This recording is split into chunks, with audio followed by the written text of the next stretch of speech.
savoir si le risque est un inconvénient du métier. Ou un choix de vie. C'est égoïste un peu vis-à-vis de leur entourage. Je pense que c'est un peu débile de risquer sa vie volontairement tous les jours. Nous pensons que c'est des personnes qui sont... je pense qu'ils doivent avoir une bonne assurance vie et donc j'envie leur femme. C'est courageux. Non, nous pensons que c'est des personnes qui sont courageuses. Yo creo que es algo complicado. On risque notre vie tous les jours. En vélo. À vélo. Ça fait un peu flipper de savoir que du jour au lendemain on peut perdre sa vie comme ça sans avoir profité de tout le reste quoi.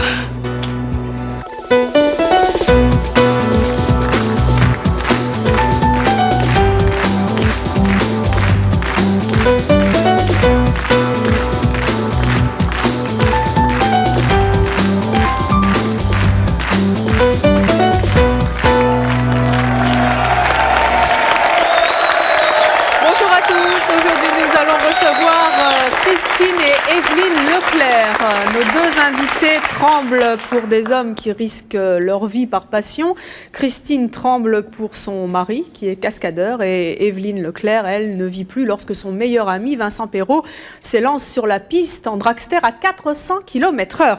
Je vous demande d'accueillir nos deux invités, Christine et Evelyne Leclerc.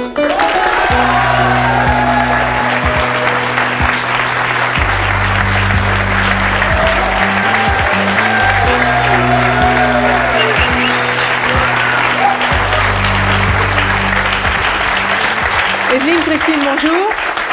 Bonjour. Christine, vous êtes la femme de Jean-Pierre Goy, qui est un cascadeur très connu, qui est pilote de moto, qui fait des cascades très célèbres, notamment dans des James Bond.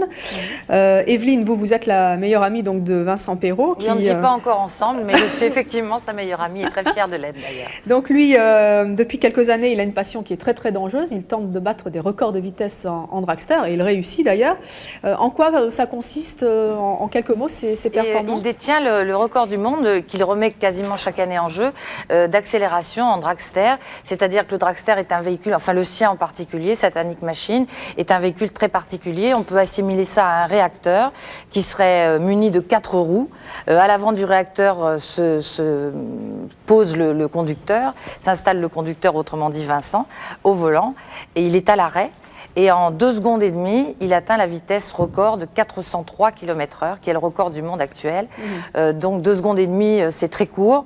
C'est quasiment la vitesse d'une balle qui part dans le canon d'un fusil. C'est plus rapide qu'un avion au décollage. C'est l'un des engins les plus rapides. Je parle au moment de l'arrêt, le fait qu'en 2 secondes, il atteigne cette vitesse. C'est l'engin le plus rapide du monde. Et Vincent, qui ne mesure pas 1,95 m, qui ne pèse pas, qui n'est pas une armoire à glace, qui est, disons, un petit gabarit, quand on pense que ce petit bonhomme arrive à faire ce genre de choses, c'est à la limite inimaginable. Vous comprenez son choix inimaginable? Je l'admire parce que je ne sais pas où il trouve la maîtrise qu'il a de son mental, la maîtrise de son physique aussi, parce qu'il risque sa vie à chaque instant dans ce record. Nous, on le voit quand il monte dans le véhicule, et puis 2 secondes après, on peut penser qu'il ne sera plus là, parce qu'il reçoit des poussées de 12 G. Je crois que tout le monde sait maintenant ce que signifie cette expression. Et par exemple, les pilotes de la patrouille de France, il faut savoir, dans les Mirages, dans leurs avions, ne dépassent pas, ne reçoivent pas plus de 9 G. C'est-à-dire qu'ils pèsent 9, je crois, mais Vincent confirmera tout à l'heure, 9 fois leur poids. Là, il reçoit une force de 12 G qui, à la limite, devrait tuer n'importe qui. Et ça ne le tue pas. Alors, on va voir tout à l'heure... Je ne sais pas comment. C'est terrible. On va voir tout à l'heure des images très, très impressionnantes de ces accélérations et aussi comment lui réagit quand il est à l'intérieur de ce bolide qui ressemble à une fusée. Mais comment ça se passe? Vous êtes avec lui? Vous avez peur? C'est-à-dire que je passe la journée avec lui. Vincent a besoin d'avoir, et c'est pour ça que je suis fière d'être son amie, il a besoin d'avoir les gens qui l'aiment avec lui. Et la première tentative à laquelle j'ai assisté, la plus importante, c'était en 94 au Castellet, et il n'avait invité que ses amis proches. Il y avait Herbert Léonard, Jacques Lafitte, Philippe Laville et moi. j'étais heureuse de faire partie de ce panel. Et Jacques Lafitte, qui a conduit des bolides, il réagit comment? Jacques Lafitte m'a dit, il est fou. me dit il est fou, je ne le ferai jamais. En plus, il n'a pas véritablement de combinaison anti-jet telle que l'ont certains pilotes de chasse. Et il prend des risques colossaux. Et tout le monde on est subjugué, c'est pas le mot suffisant, bouleversé. Je dirais. Et parce qu'il faut le voir, il faut être sur place. J'ai vu les images que nous allons découvrir ensemble, je connais les reportages qui ont été faits, mais l'image ne rend pas exactement. Alors comment c'est l'émotion? Dites-nous quand vous êtes là-bas, quand vous le voyez. Ce qui est terrible, c'est tout ce qui se passe avant. Mais vous avez peur, vous pensez à quoi à ce moment-là? On pense au pire. C'est-à-dire que je ne le quitte pas d'une semelle, je suis tout le temps à côté de lui pour vérifier son moral. Puis plus le temps passe et plus le moment fatidique arrive, il y a beaucoup de spectateurs pour cette présentation, pour ce record. Et au fur et à mesure, ce qui est terrible, c'est que les gens se taisent. Et quelques minutes avant le départ, vous entendriez une mouche voler. Au Castellet, il y avait 6000 personnes. Ce 1er mai 1994, vous n'entendiez pas un bruit, il y avait une tension extraordinaire. J'ai accompagné Vincent jusque dans la voiture, quand on l'enferme, quand le cockpit se referme, et c'est moi qui ai donné le départ, le compte à rebours, et ça a été très violent pour lui évidemment, mais pour nous, ses amis, les gens proches. Sa maman s'est évanouie au moment où la voiture est partie, mais ça dure tellement vite que nous, on a l'impression de recevoir les jets aussi nous-mêmes. On s'écroule, on fond en larmes. C'est terrible, ça fait un choc émotionnel que je n'ai quasiment jamais ressenti. Mais vous pensez à la mort à ce moment-là? Évidemment. C'est-à-dire que quand le cockpit se referme, moi je suis à côté de lui, je le prends en photo, je dis je ne veux pas que ce soit la dernière photo. Et je sais que dans 2 secondes et demie, j'aurai la réponse. Et quand on va ouvrir le cockpit, qu'est-ce qu'on va trouver? Est-ce qu'il ne va pas être parti ailleurs? Et ça, c'est épouvantable. Et lui, il y pense à la mort? Je pense que oui, parce que c'est quelqu'un d'intelligent, de sain. C'est-à-dire, je lui en parle tellement qu'à chaque fois, sa maman d'ailleurs ne veut pas qu'il recommence. Il dit « Maman, je te promets, je ne recommencerai pas ». Et puis ce sale garçon recommence. C'est terrible. Ça ne l'embête pas, vous pensez, de faire souffrir sa maman quand elle assiste à ces tentatives de record? Et vous? Je pense qu'il est conscient du mal qu'il nous fait, quelque part. Mais nous en sommes tellement fiers après, parce que par chance, ça se termine bien. Et il nous fait très peur pendant les 24 ou 48 heures qui suivent, parce qu'il peut y avoir des séquelles qui ne se révèlent pas tout de suite. Mais quand on voit que ça se passe bien, qu'il est en pleine forme, il est pétillant de santé, d'intelligence et de gentillesse, on se dit ça lui réussit très bien. Et 2 secondes et demie d'exploit, ça dure combien de temps pour vous? Ça dure, et je vais vous dire des heures évidemment, toutes les heures qui précèdent. À partir du moment où je connais la date, quand je sais qu'il me dit voilà Evelyne, tu viendras tel jour, je recommence. Bon, bah, ça commence à partir de là, quoi. Je m'y prépare, j'y pense, j'essaye. On essaye de ne pas penser au pire, quoi, parce qu'on y tient beaucoup. Alors, Christine, vous vivez donc, vous partagez la vie d'un cascadeur. Oui. Là aussi, il y a du danger. Oui. Là aussi, il y a de la préparation. Oui. Quand votre mari exécute des cascades, est-ce que vous avez peur? Et est-ce que vous pensez au pire? Alors Jean-Pierre, c'est différent parce que lui, son activité principale, ce sont les spectacles de moto. Et bon, c'est vrai qu'à partir du moment où il y a un engin mécanique qui rentre en ligne de compte, autant j'ai confiance en lui que la machine, bon, on ne sait jamais, on peut toujours avoir un problème mécanique, quoi. La cascade cinéma, c'est différent. Là, c'est pareil, c'est calculé, c'est préparé. Il y a de la préparation, beaucoup de préparation avant.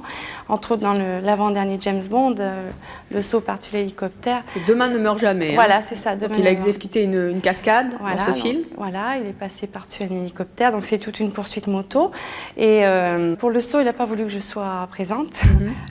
J'aurais voulu être présente d'un côté et de l'autre, je ne voulais pas non plus parce que je me disais, s'il arrive quoi que ce soit, Et lui, c'était non catégorique. Et alors, où vous étiez à ce moment-là? À la maison. À la maison. J'étais à la maison. Comment est-ce qu'on est quand on attend? J'ai attendu vainement le coup de téléphone. Et quand il m'a appelé, là, c'était un gros soulagement. Je disais, mais il ne m'appelle pas, qu'est-ce qu'il y a? Et puis bon, c'est vrai que c'est très long, quoi. Les heures passent doucement à ce moment-là. Alors, nous allons voir quelques images d'une des cascades de votre mari. En l'occurrence, une cascade réalisée par lui, et ça faisait 15 jours que vous vous connaissiez. Hein, c'est la première fois que vous l'avez vu en action. Tout de suite mise dans le bain. Donc là, ce sont des arches à côté de chez nous. Et ce sont des arches qui font 36 mètres de haut. Et j'arrivais juste avec la voiture. Jean-Pierre me dit, dépêche-toi, on va te garer. Je vais repasser tout de suite. Donc ça a été vraiment quelque chose de très, très dur pour moi.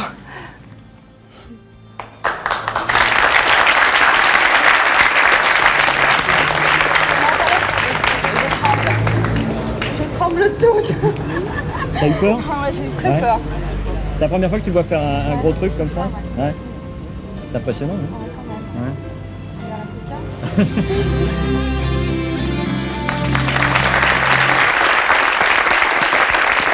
Voilà, donc on vous a entendu dire que vous trembliez et que vous aviez très peur. Ça faisait donc un jour que vous le connaissiez. Oui. Aujourd'hui, ça fait combien de temps que... Ça fait 8 ans. 8 ans. C'est toujours les mêmes tremblements, la même peur? Oui. Comment va votre ulcère à l'estomac? Ça se porte bien, ça va, merci. Oui, c'est vrai que c'est sans arrêt, quoi. J'ai toujours peur. Je suis fière de ce qu'il fait. J'adore le voir faire ce qu'il fait, mais j'ai toujours l'angoisse complète, quoi. C'est sans arrêt. Votre plus grosse frayeur, c'était quoi? Ma plus grosse frayeur, ça a été en fait le saut d'une tour. Qui faisait 15 mètres de haut. Il atterrissait dans les cartons. Et quand il a fait ce saut, il était malade. C'est-à-dire qu'il avait des vertiges de minière, donc plus d'équilibre, quoi. Et donc, je devais filmer l'action, bien sûr, chose que je ne voulais pas au départ. Et donc, j'avais la caméra collée à l'œil. Et en fait, comme il n'était pas vraiment en forme, il a atterri vraiment à la limite. La roue avant, en fait, est sortie. Alors là, quand j'ai vu ça, ça m'a... Qu'est-ce que vous avez fait? Vous l'avez engueulé? J'ai pleuré. J'ai pleuré, j'avais la caméra collée à l'œil et je pleurais, je poussais des cris, j'étais hystérique, quoi. Et vous lui dites plus jamais ça? Non. Non, parce que peut-être que j'ai besoin de ça aussi pour continuer à... Parce que lui, de toute façon, je ne pourrais jamais lui demander d'arrêter. Ça, c'est une chose... C'est sa passion, c'est son métier. Hein, et non, je ne pourrais pas lui demander d'arrêter. Et qu'est-ce qui vous fait tenir, vous? C'est l'amour, l'adrénaline? Oui. L'amour et l'adrénaline, les deux. Les deux. Oui, je m'appelle Rafik. Bonjour. Je voudrais vous demander au niveau du risque, est-ce que quelque part, ils ne sont pas en train de je sais pas, mais en fait, de rechercher la mort? De la devancer, c'est ça que vous voulez dire? Voilà. C'est plutôt l'idée de se surpasser, je pense. Je pense pas du tout. Est-ce qu'il n'y aurait pas une inconscience quelque part dans... Je connais bien Vincent, je peux vous dire que c'est pas du tout quelqu'un qui a envie de quitter ce monde. C'est un bon vivant, c'est quelqu'un qui a beaucoup d'amis, qui adore s'amuser, qui adore faire la fête, qui adore son métier.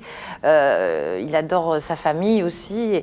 Et je ne pense pas qu'il ait du tout envie de nous quitter, hein, pas du tout. Oui, mais en faisant des exploits pareils, est-ce que quelque part, je dirais qu'il est égoïste? En fait, penser qu'à soi. On peut peut-être le dire un petit peu comme ça. C'est vrai que je pense qu'ils le font pour eux parce que c'est leur vie, leur passion. Oui, mais bon, est-ce qu'ils pensent à leur famille? Est-ce qu'ils pensent réellement à leur famille alors? Est-ce qu'ils pensent réellement aussi à leurs enfants s'ils en ont? Parce que essayer de se surpasser, c'est bien beau. Mais arrivé, il y aura quand même un stade où on sait pertinemment qu'on ne pourra pas le dépasser. Mais je pense que tous les héros sont, par définition... Oui, mais les héros, entre guillemets, sont tous morts. Là, est-ce qu'ils ne vont pas essayer de les rejoindre? Pas toujours, pas toujours. Vous savez, je crois qu'on y passera tous un jour ou l'autre. Oui, tout à fait. Mais bon, là, on est tous ils sont plus en train de courir, donc après la mort, si je comprends bien. On pourrait le Christine, dire comme ça, est-ce que votre mari court après la mort? Non, pas du tout. Non, parce qu'il calcule quand même. Écoutez, ce sont des risques très calculés. Oui, c'est pas dire bon, allez, tiens, aujourd'hui je vais faire ça, je sais pas quoi faire, allez, on y va. Non, pas du tout. Écoutez, on va poser la question directement aux principaux intéressés. On va tout d'abord recevoir votre mari, Christine. Je vous demande d'accueillir Jean-Pierre.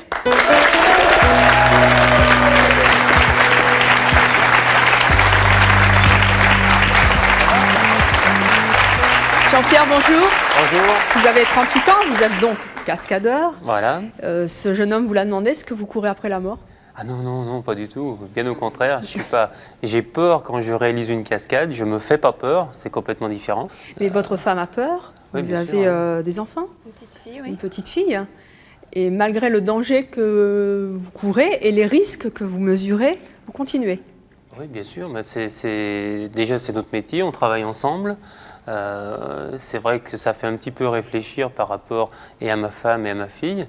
Mais bon, si c'est bien fait, je pense qu'on peut le faire assez longtemps. Mais Rafik demandait tout à l'heure si ce n'était pas un peu égoïste de votre part de courir de tels dangers. Qu'est-ce que vous en pensez? Non, parce qu'on participe vraiment tous les deux complètement. Enfin, sauf que c'est vous qui êtes sur la moto.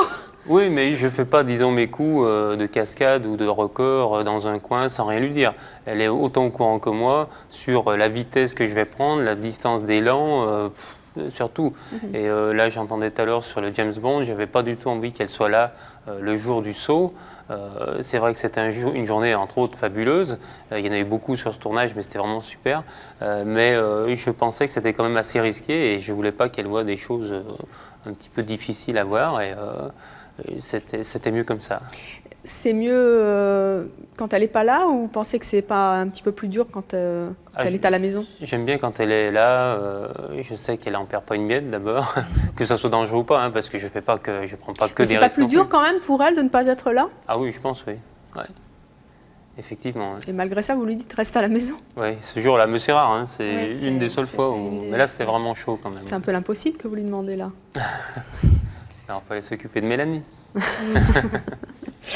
Est-ce que la peur de votre femme peut vous handicaper? Oui, ça pourrait si je la vois vraiment, qui a vraiment peur, effectivement, ça pourrait un petit peu m'ennuyer. Pas seulement pour ma cascade, m'ennuyer pour notre couple. J'aime pas la voir triste et j'essaye de la rendre heureuse au maximum. Donc ça m'ennuierait surtout pour ça. Alors, Evelyne, tout à l'heure, nous allons donc voir les fameuses images des exploits de Vincent Perrault. Mais je voudrais juste qu'on passe un petit extrait de ces images qui sont très impressionnantes. C'est une image qui montre à quel point la tension est importante à l'intérieur du fameux bolide dans lequel il monte pour réaliser ses records de vitesse et à quel point c'est très éprouvant pour lui. On va voir comment il réagit. Voilà, alors là, c'est Vincent, il est sonné. Complètement. Il est complètement KO. C'est à l'arrivée, donc 2 secondes et demie après le départ, c'est très très court. Et il ne peut pas sortir de, j'appelle ça le cockpit, mais il me corrigera peut-être, de la voiture. On ne peut pas le sortir tout de suite parce qu'il est ailleurs. Il a les yeux complètement de travers. Bon, il nous entend vaguement, mais nous, on le voit, il est en vie. Bon, mais c'est plus le même. Et au dernier record, donc c'était en 98, donc à Creil, on a mis très longtemps avant de le sortir de la voiture. Cette fois-là, il a été emmené en ambulance. Si vous pouviez lancer un message à Vincent Perrault, qu'est-ce que vous auriez envie de lui dire là maintenant? Mais chaque fois qu'il bat son record, on est très fiers. Mais à chaque fois, je lui ai dit, c'est fini, hein, c'est le dernier, tu me fais plus ça. Parce que j'ai trop peur. Mais c'est mon héros. Je suis fière de mon héros. Nous verrons tout à l'heure s'il entend ce message et s'il est prêt à arrêter. arrêter. Ça ferait plaisir à sa maman aussi. Nous verrons donc ça dans quelques instants, juste après nos appels à témoins comme chaque jour. Et écoutez bien, c'est peut-être aussi votre choix. À tout de suite.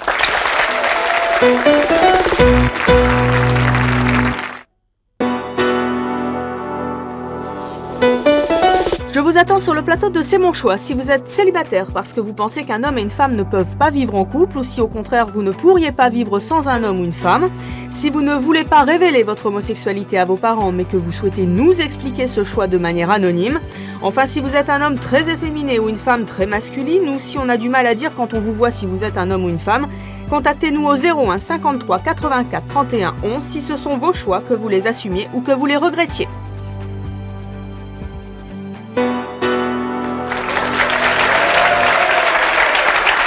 Leclerc vient de lancer un message à Vincent Perrault. Je vais donc demander à Vincent de nous rejoindre pour savoir ce qu'il en pense. Vincent, on peut l'accueillir.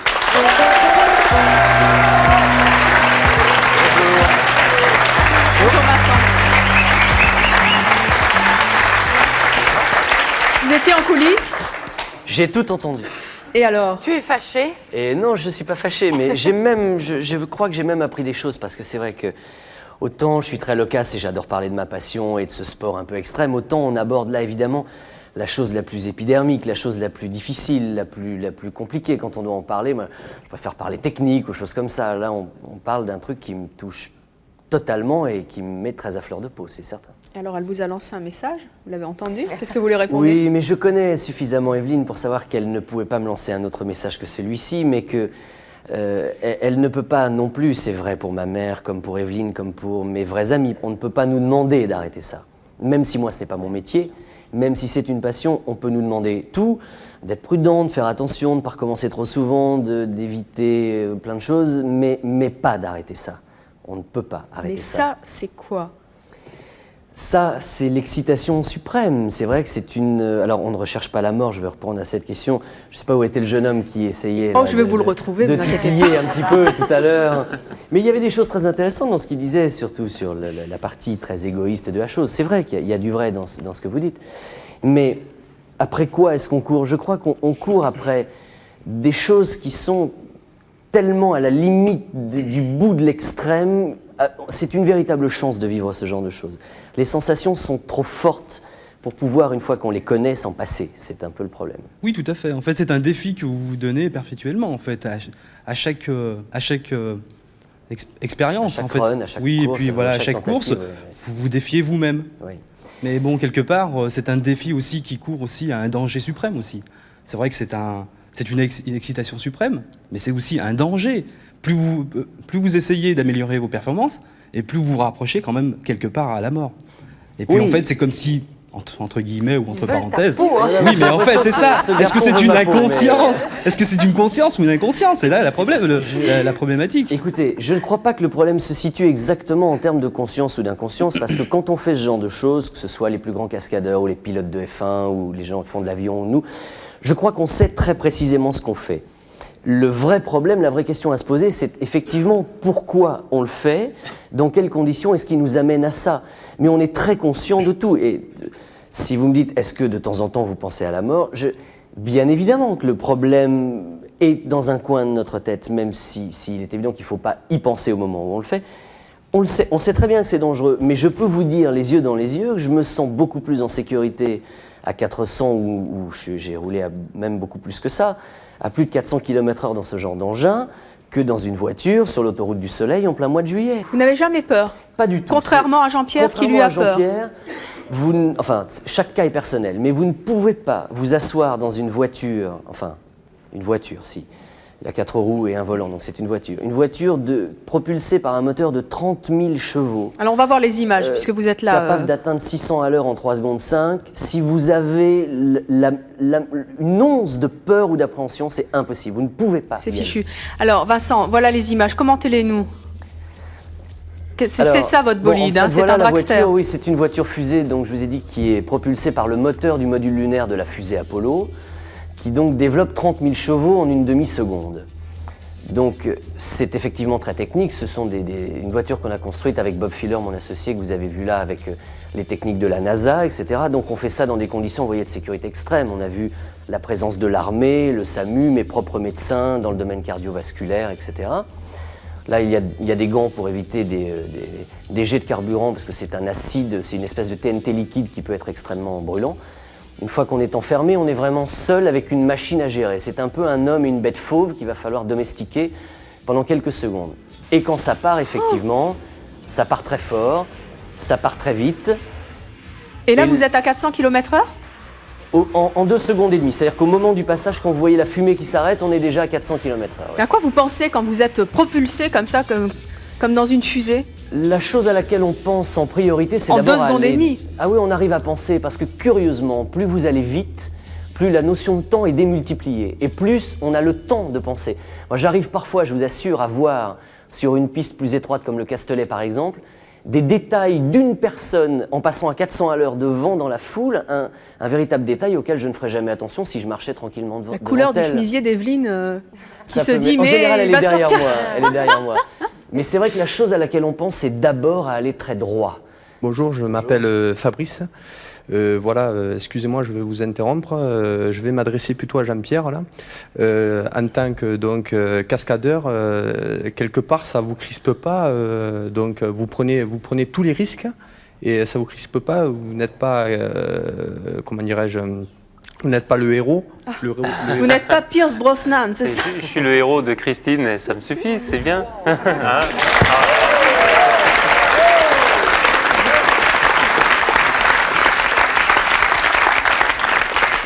C'est vrai que c'est un petit peu spécial, mais enfin bon, c'est mon métier d'être cascadeur et je le sais que je ne serai jamais à l'écran et j'aurai jamais de texte. Il n'y aurait pas de James Bond, Moi, mon texte, c'est la poignée de gaz. Donc voilà, non, mais chacun son métier. Et, alors, il y a des métiers où on prend des risques pour les autres. Le fiancé de Mylène, lui, prend des risques dans l'exercice de sa profession. Il est policier à la brigade anticriminelle de Paris. Mylène aussi tremble jour et nuit pour lui. Je vous demande de les accueillir. Mylène et son mari.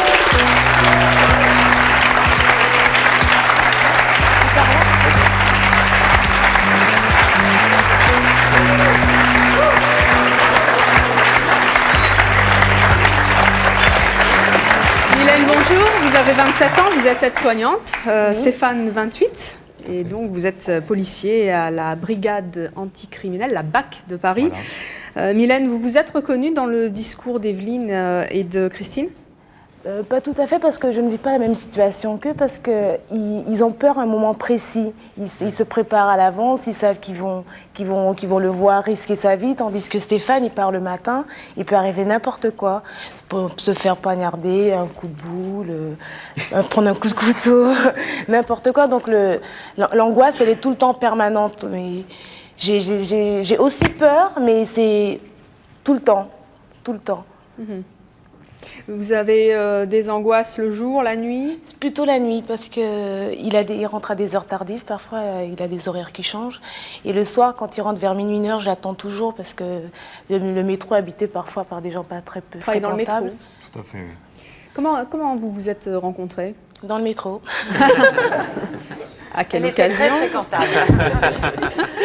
Non, j'attendais mon métro et il y a eu des différends entre deux voyageurs et les policiers sont arrivés, ils ont rétabli l'ordre et tout. J'ai trouvé ça vraiment super que des gens qui ont la volonté pour nous protéger dans le métro, d'arriver, ils ne savent pas ce qui s'est passé, ils essaient de rétablir la situation sans pour cela trop faire d'émeutes autour et repartir avec les gens sans faire d'esclandre. Il faut avoir du sang-froid quand même pour arriver devant des individus, savoir ce qui s'est passé, mettre sa vie en danger, parce qu'on ne sait jamais qui c'est qu'on peut rencontrer, s'ils sont armés ou pas armés. Et ça vous a séduit, oui. Cette prise de risque? Oui, je lui ai glissé mon numéro discrètement. Sympa d'être policier dans le métro. Il y a deux semaines de ça, c'était l'émission Croqueuse d'hommes, je crois. Oui, j'ai glissé mon numéro discrètement et j'ai vivement rappelé parce que... Mais vous saviez que c'était donc un métier dangereux? Ça n'a jamais freiné votre relation, votre amour pour lui? Non, pas du tout. Non. Et même encore aujourd'hui? Et même encore aujourd'hui. Est-ce que votre femme, elle a raison d'avoir peur, Stéphane? Je fais tout en sorte pour qu'elle ne se rende pas trop compte. En fait, on en parle très peu. Où il nous arrive d'en parler sous couvert de plaisanterie lorsque nous sommes en froid. Donc je lui dis fais attention parce qu'il y a peut-être un méchant qui va me poignarder demain, je ne rentrerai peut-être pas. Donc, il a un sens de l'humour. Révise un peu. Non, non, plaisante. Vous lui faites du chantage là un petit peu, non? Un petit peu. On a un jeune couple. Est-ce que vous lui cachez des choses de votre journée? Nous avons quand même un devoir de réserve dans notre profession. J'entends bien, mais est-ce que certaines situations difficiles qui vous arrivent dans la journée, il vous arrive justement de ne pas lui raconter le soir en rentrant? Je ne trouve pas ça utile. Non, non, du tout. J'ai pas envie de l'effrayer pour rien. Enfin, pour rien. J'ai pas envie de l'effrayer. Là, Mylène, ça vous rassure ou? Je le connais un peu quand il a passé une journée assez difficile, ça se voit quand même quand on vit avec quelqu'un, on connaît un petit peu ses attitudes. Et je lui dis, t'es sûr qu'il ne s'est rien passé aujourd'hui? Il me dit non, non, ou alors faut bien le travailler pour savoir. Qu'est-ce qui vous effraie le plus, Mylène? Ce qui m'effraie le plus, c'est de ne pas de ne pas voir ce qui se passe quand il travaille, de ne pas être là au moment présent, parce que s'il arrive quoi que ce soit, c'est tout de suite la machine se met en route, c'est comment, qu'est-ce qui s'est passé, pourquoi, c'est de ne pas le voir, quoi. C'est ne pas savoir ce qu'il fait exactement. Engagez-vous dans la police? Ah non. Je lui ai déjà dit. Vous allez vous marier bientôt, hein, je pense. Septembre, c'est ça? Le 2 septembre. Vous envisagez d'avoir des enfants? Tout à fait. Est-ce que ça va changer quelque chose dans l'exercice de votre profession? Est-ce que l'arrivée des enfants, ça pourrait éventuellement vous faire changer de métier pour un métier moins risqué? Disons que on rêve d'un petit chalet à la province, en province. C'est pas le métro, hein? En province, non du tout. On a envie de partir en Savoie, oui, effectivement, faire des enfants, et je pense que on vit dans une situation de stress quand même assez permanente, donc à ce moment-là, oui, en partant en province, je pense que j'aurai un travail plus tranquille, un service d'investigation plus cool, au pied des remontantes. Plus cool. Alors, Marie est la compagne d'un homme qui lui aussi risque sa vie tous les jours. Il est garde du corps d'un haut fonctionnaire. Je vous demande d'accueillir Marie.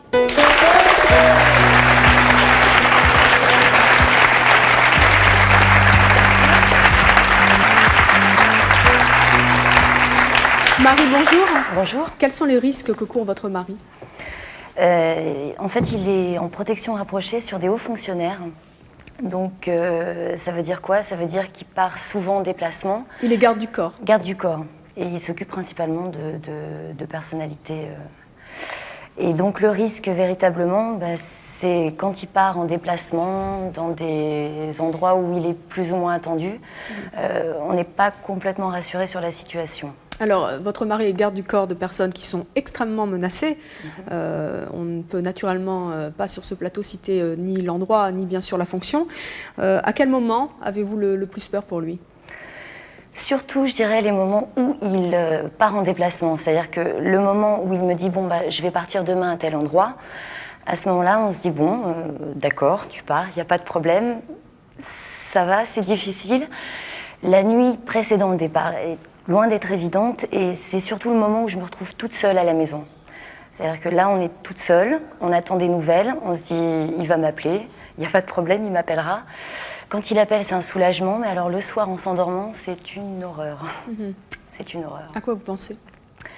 On pense à tout.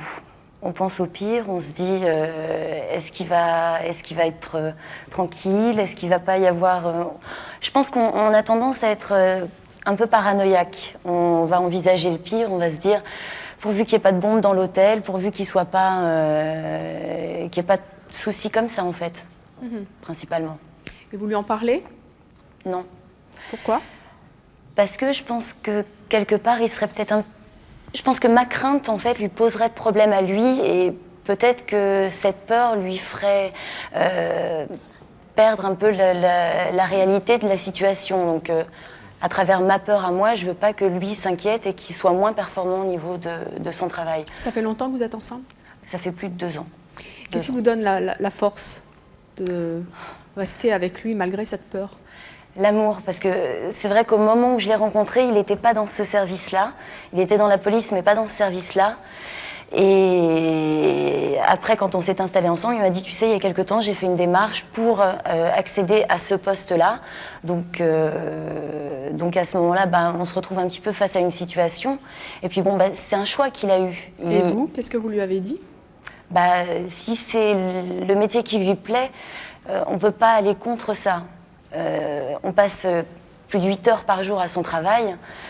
Quand on a la chance de pouvoir faire un travail qui nous plaît, je pense que c'est quelque chose d'essentiel. Donc jamais j'interviendrai en lui disant « il faut absolument que tu arrêtes parce que moi, j'en peux plus ». C'est pas du tout... Mais il n'y aura pas un moment, justement, où vous n'en pourrez plus d'avoir peur? J'espère pas. Bonjour, je m'appelle Anne et je m'adresserai plus particulièrement aux 3 personnes qui prennent directement des risques. Je voudrais connaître votre propre définition du risque, en fait. Je crois que se dire qu'on prend un risque, c'est déjà d'une certaine façon en avoir peur. Et curieusement, moi, je n'ai pas l'impression spécialement de prendre des risques en faisant ça. Puisque je suis volontaire, personne ne me force, au contraire. Quand on passe autant de temps tout au long de l'année à essayer de maîtriser tout ce qui pourrait aller de travers, techniquement, etc., on se dit que de toute façon, il n'y a pas de raison pour que ça se passe pas bien, et en plus j'y trouve du plaisir. Un peu égoïste, mais enfin j'y trouve du plaisir. Donc cette notion de risque, c'est vraiment 0,1%. Moi, j'aurais la possibilité de faire ce que vous faites, aussi bien vous que vous, Vincent. J'aurais la possibilité de faire ces performances-là, je pense que je le ferais sans hésiter, quoi. C'est quelque chose que je trouve très grisant et il y a des moments où ça fait du bien d'être égoïste. C'est vrai. Vous auriez envie justement de prouver à votre mari que vous aussi, vous pouvez prendre des risques? Non, pas prouver, par plaisir personnel. Je pense que je suis très attirée par les sports mécaniques et j'aurais la possibilité d'atteindre des performances telles que celles que vous avez... Ah ouais, mais cette machine n'est pas biplace. Sinon, je signe, il n'y a pas de problème. Mais si vous preniez de tels risques, comme Vincent, et si votre mari vous demandait d'arrêter, vous le feriez? Je pense qu'il ne le ferait même pas, parce qu'il a un petit peu la même démarche que moi, c'est-à-dire c'est vraiment la liberté et le choix, le respect du choix de l'autre. C'est l'amour, c'est ça l'amour aussi. Quand on prend des risques comme vous, dans un dragster, vous Jean-Pierre sur une moto, et qu'on fait en plus des cascades prestigieuses qui passeront dans des films vus par des millions de personnes, et vous Stéphane, quand on séduit des jeunes filles dans le métro, est-ce que c'est plus facile justement de prendre des risques et de séduire? Peut-être pas le même genre de risque. Non, mais ça attire les filles, hein. Je sais pas, on parle du prestige de l'uniforme, je sais pas ce que vous en pensez, mais... Mais oui, ne sois pas immodeste. Ne sois pas trop modeste. Peut-être, à la limite, mais en tout cas, je peux vous jurer que c'est vraiment pas pour ça qu'on le fait. Je n'en doute pas une seconde, enfin, quoique... Non. Bon, si, après... Non, je sais pas. Non, mais ça fait fantasmer les femmes, des hommes qui prennent des risques? Les fantasmes, je ne sais pas. Je pense qu'il peut y avoir une espèce de fascination parfois, à partir du moment où on se sent proche de cette discipline-là. Je veux dire, si on est effectivement fan de sport mécanique, on voit quelqu'un qui réalise quelque chose d'un petit peu gonflé, et on se dit, waouh, c'est balèze, c'est couillu son truc, bon ben voilà, on a peut-être une certaine admiration pour la personne qui vient de le réaliser, je ne sais pas. Mais je pense qu'il faut être branché par le domaine, la discipline dont on parle. Ça génère forcément de l'admiration, de la fierté, donc pourquoi pas des sentiments un peu plus personnels et profonds, c'est possible. Si à chaque fois qu'on veut séduire quelqu'un qui vous plaît, il faut prendre 12G, la séduction va commencer à devenir fatigante un peu. Hein, ne nous emmenez pas sur ce terrain, Vincent. Jean-Pierre, est-ce que vous pensez aussi que c'est un atout dans la séduction, la prise de risque? Non, mais on parle des filles, séduire les filles, sans qu'il y ait de malentendus. Moi, par contre, je fais des fois des cascades ou des records, peut-être pour impressionner plutôt des garçons, sans vouloir... hein. Non, n'ayez pas peur, hein, Vincent. Non. Hein, plus que les filles. Les filles, bon... non, impressionner une fille, non, voilà, c'est facile. Mais impressionner des gars, même dans le même métier que moi, des fois je fais des cascades plus pour ça. Ouais. Compétition, émulation. Non, mais Christine, de toute façon, quand on s'est connus, me connaissait même pas et on habitait à 30 km. Dans la même ville, pratiquement. Et elle n'a pas été déçue après. Jean-Pierre Goua, qui c'est Jean-Pierre Goua? J'allais acheter mes chaussures. Je l'ai ruiné en chaussures, parce qu'il venait acheter les chaussures où je travaillais. Et... Je venais presque tous les 2 ou 3 jours en acheter pour la voir. Et elle ne me connaissait pas du tout. Donc c'était vraiment. Bon, après, elle a vite vu quand même. Au bout de 15 jours. Là, dans le bain, ça a été rapide, quoi. Marie, est-ce qu'on s'habitue à la peur? Est-ce qu'on s'habitue à la peur? On s'habitue à le voir partir. S'habituer à la peur... Non, parce que chaque chose est différente. C'est-à-dire que moi, par exemple, je sais quand il part, je sais qu'il est attendu. Pas par des personnes qui l'apprécient particulièrement. Pour donner un exemple tout bête, avec un collègue, il est allé dans un tabac pour demander des cigarettes. On lui a dit non, je ne vends pas de cigarettes. C'est le genre de choses qui est très très rassurante. Même une autre marque, non, ils n'ont pas de cigarettes. Donc dans un tabac, c'est fort agréable. Donc ils savent qui c'est. Donc s'habituer à la peur, non. On ne peut pas dire ça puisque chaque chose est différente, chaque mission est différente. Donc. Christine, vous vous habituez, vous, un petit peu à la peur? Non. Non. Je vis avec. C'est vrai qu'il y a un moment d'une cascade forte, mais ce qu'elle a surtout peur, c'est que j'imagine plein d'autres cascades. Donc, oui, c'est que je sais qu'il en a plein la tête, donc ça ne s'arrêtera jamais. Elle n'est jamais bien rassurée.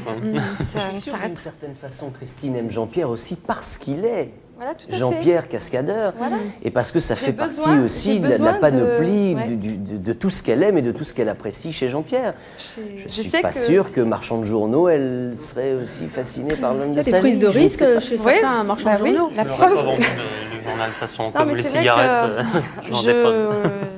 c'est pour ça que je ne demanderai jamais d'arrêter, parce que, bon, déjà, je sais qu'il ne pourra pas arrêter, à moins que vraiment il pète les plombs, mais parce que moi, ça me manquera. Je pense que ça me manquera, cet effet d'aller sur les spectacles, d'avoir peur, d'être sans arrêt stressé, jusqu'à ce qu'il... Je vais pouvoir imaginer d'autres... Merci, super. Encore plus haut, encore plus fort. Elle ne me calme même pas. Evelyne, est-ce que vous vous habituez, vous, à la peur? Je crois qu'on ne s'y habitue pas à ce que vous disiez à l'instant, mesdames. On vit avec. Moi, je sais que quand Vincent va me rappeler pour me dire je vais faire ça, j'ai décidé de. C'est quoi le prochain record? Justement, je voulais lui demander. Il ne nous l'a pas encore dit. Ben là, pour une fois, tu vas avoir pas mal de temps parce que c'est un programme sur 5 ans. J'ai envie de passer le mur du son sur Terre. Donc le mur du son, vous nous rappelez combien ça fait Il faut aller au-delà de 1300 km/h. Bien sûr. 3 fois rien. Il va y avoir plusieurs étapes intermédiaires et c'est vrai que cette année, il va falloir déjà se rapprocher des 600, dans 3 ans des 900 km/h et puis ensuite d'aller. Bien sûr, tout va bien. J'ai bien fait de venir. Je ne regrette pas. Mylène, vous vous habituez Je ne pense pas qu'on s'habitue à la peur. Mais pour parler de ce que vit Christine quand elle voit son mari sur la moto, cette peur-là, j'aimerais pas la vivre. Je préfère encore savoir le voir partir tous les jours, le voir rentrer, avoir ma peur constante un petit peu tous les jours, mais tout concentré comme ça, je crois pas que je pourrais. Le voir là, c'est sur la moto, après tout de suite par terre, le voir, je crois pas, non, je crois que je deviendrais folle. C'est vrai que sur les spectacles, c'est souvent les gens me disent mais comment tu fais pour supporter ça? Je dis mais je ne le supporte pas.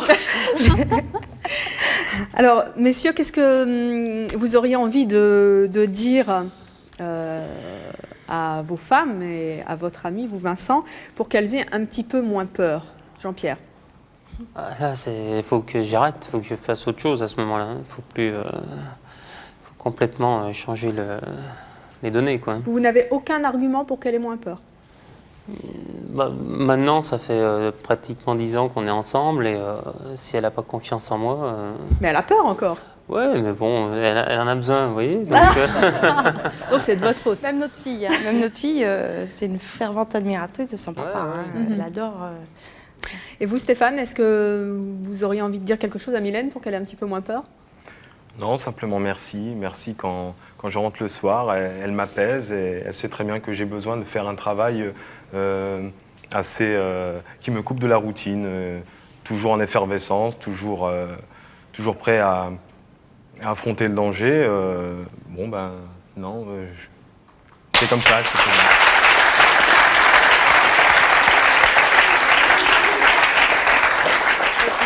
Et vous, Vincent? J'ai un argument, c'est faites-nous confiance. C'est à Evelyne qu'il faut le dire. Oui, mais c'est vrai, c'est à Evelyne, c'est à tous les amis, les proches.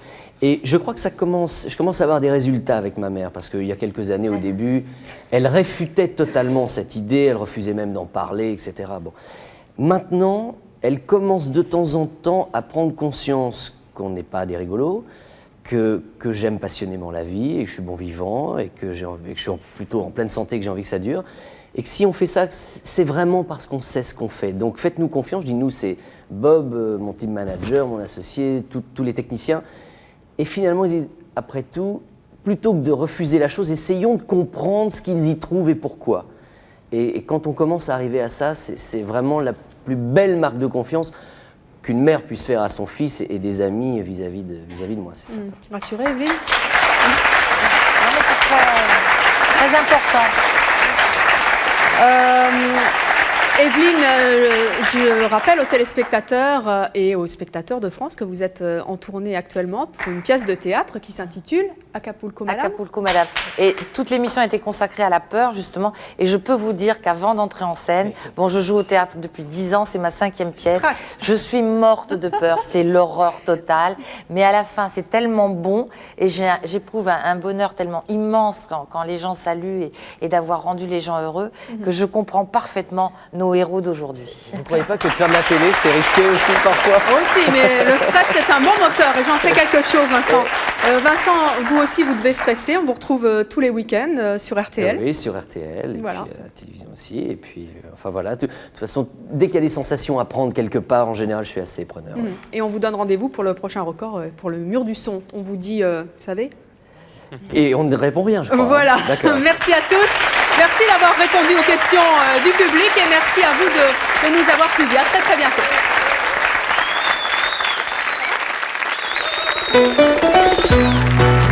Lundi, nous recevrons des créatures de la nuit. Ils ou elles symbolisent ce monde nocturne très particulier. Ils ou elles sont transformistes, drag queens ou encore travestis et c'est leur choix. À lundi, 13h50.